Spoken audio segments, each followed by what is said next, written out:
Now for the questions from our well-informed listeners who really have been paying attention these last couple of weeks, even more than usual. John in Gurnee, Illinois. I got to go to Gurnee, Illinois and meet John because he writes every week and they're always good questions.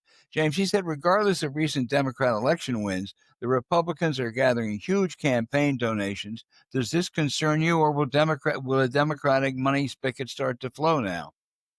A Democrat has not lost an election in this century for a lack of money. They're not going to lose the next one for a lack of money.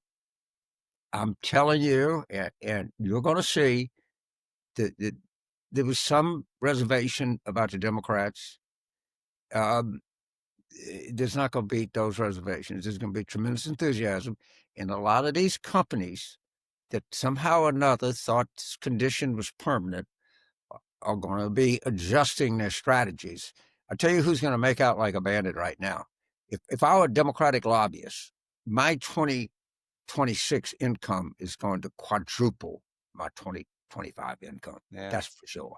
I mean, believe you me, they hear the hoof prints now and they're going, oh shit, look, what did we do? And if there's any impropriety, you better lawyer up, because these congressional committees got a pretty good idea what was coming. Mm-hmm. Roger, that's why Trump is so desperate to try to fix the 2026 election. And, he will clearly try to pressure the Supreme Court to fix it further, but I don't think he's going to succeed short term there. Roger in Woodland Hills, California says, what could we have done and why didn't we do it during the 4 years Biden was in office and Democrats controlled Congress to prepare for the possibility of Trump winning a second term? Laws, executive orders, anything to reinforce whatever guardrails are left. Roger, sadly, the answer is almost nothing. Trump doesn't pay attention to laws. Trump doesn't pay attention to executive orders. Trump likes to knock down guardrails. The idea that Democrats could have passed certain protective measures and Trump would have heeded them, I just think is just naive. And I appreciate the question, but I really don't think you could have done anything. So I want to talk to Chief Justice Roberts, Justice Alito, Justice Barrett, Justice Kavanaugh, Justice Gorsuch. I might be forgetting one. I'm going to tell you what's going to happen. A Democrat is going to be elected in 2028. You know that. I know that. It's going to be a Democratic House. It's going to be a Democratic Senate.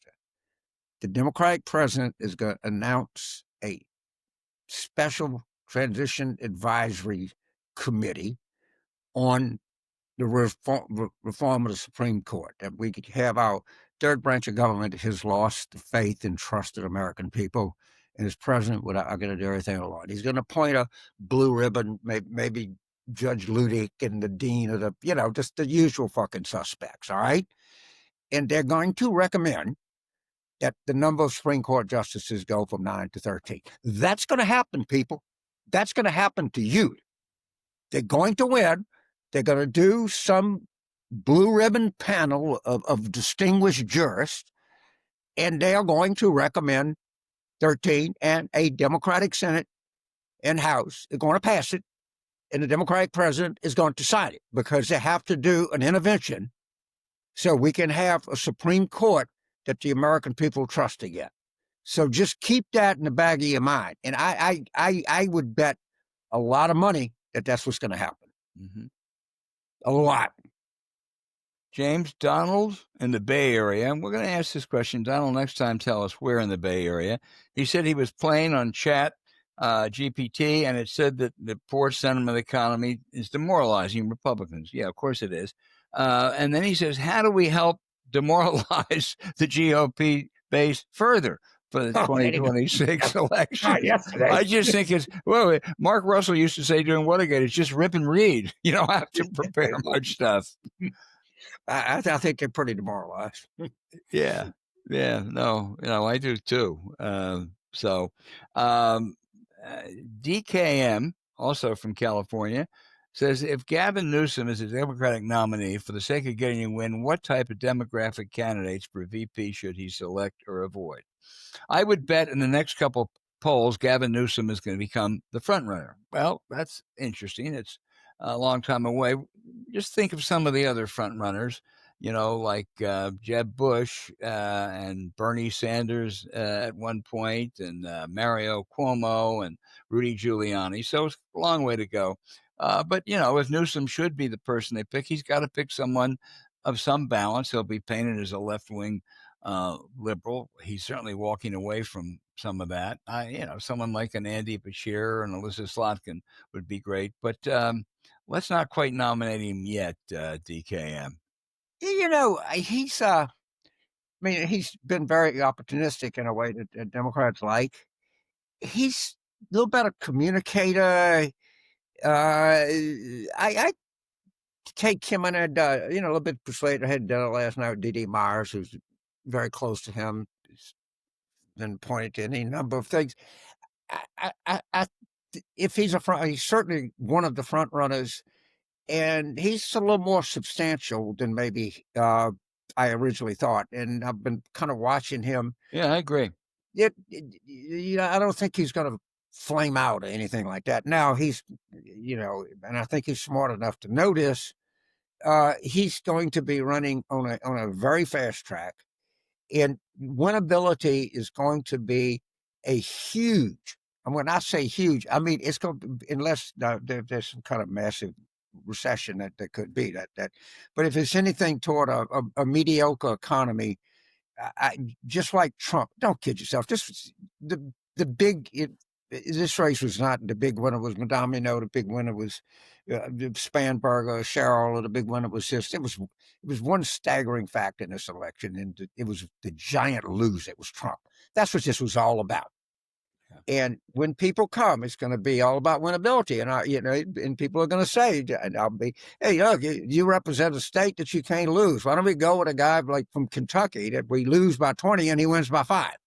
And that will be a convincing argument. That I never believed in process arguments, anything like that.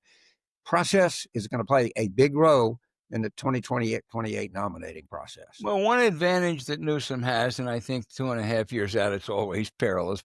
Just look at history, is that he'll be free to do whatever. He won't be governor anymore, starting in 2027. I think that is actually liberating as a candidate. It gives him a lot of, he can travel all around. So, but, again, it's a long way off, and we'll just have to see what happens. Patrick in Eugene, Oregon, says, when the mainstream media reports on poverty, SNAP benefits, rent subsidies, and the like, they always show African Americans or Latino people.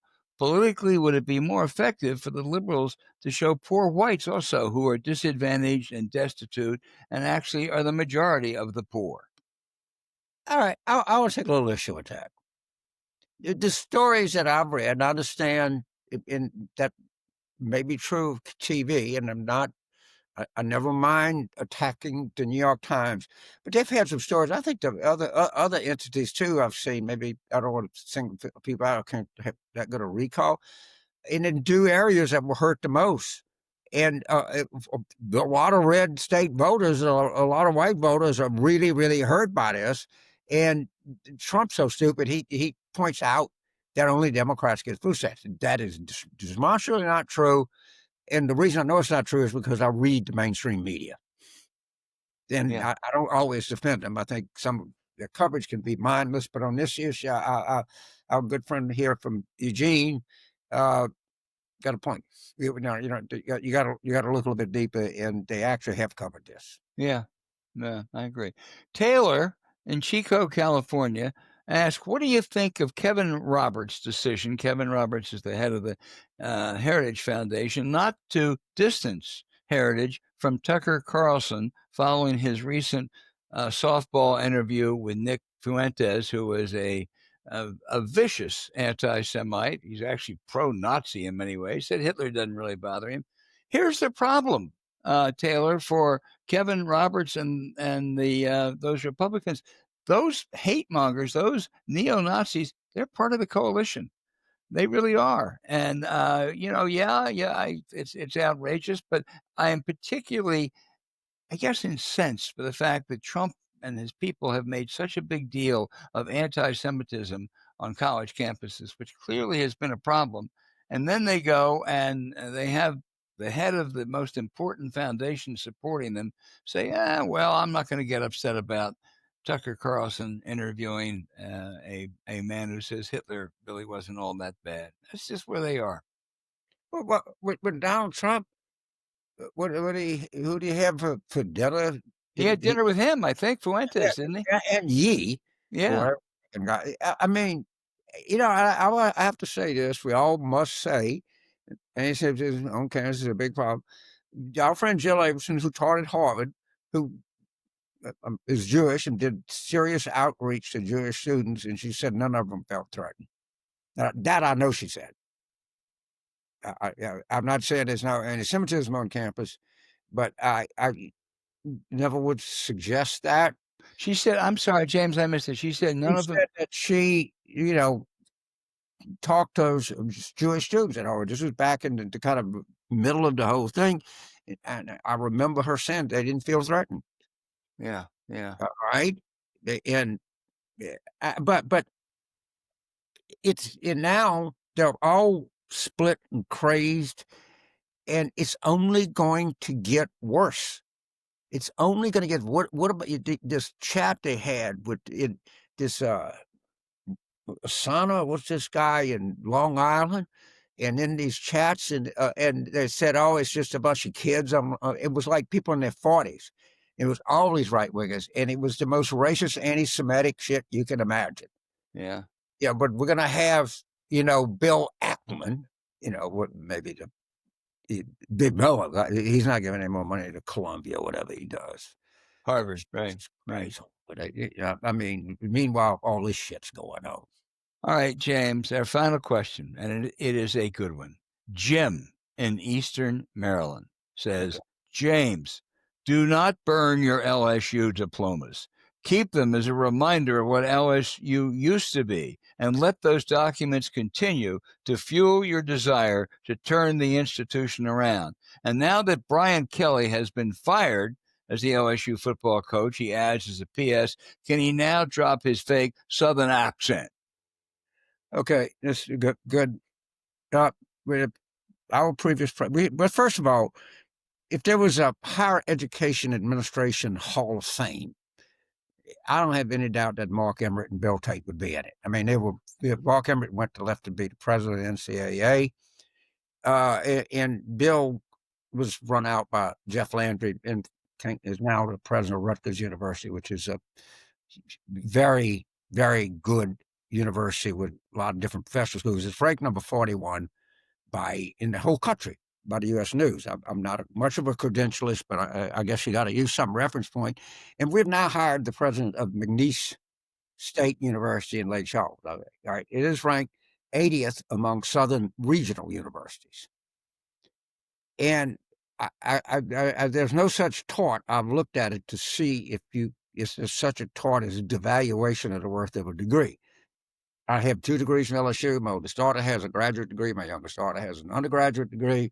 I'm in the LSU Hall of Distinction. I'm in the Manship School Hall of Fame. My dad and all of his siblings went. Myself and 5 of my siblings went to LSU. I think I have 20-something nieces and nephews.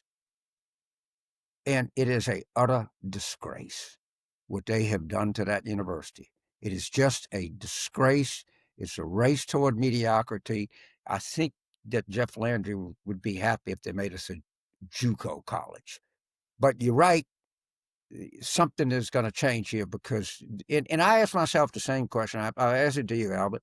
If John Bell was governor and he said, I'm going to let Barack Obama hire the basketball coach, I would be equally outraged. Yeah. Of course, he wouldn't do that.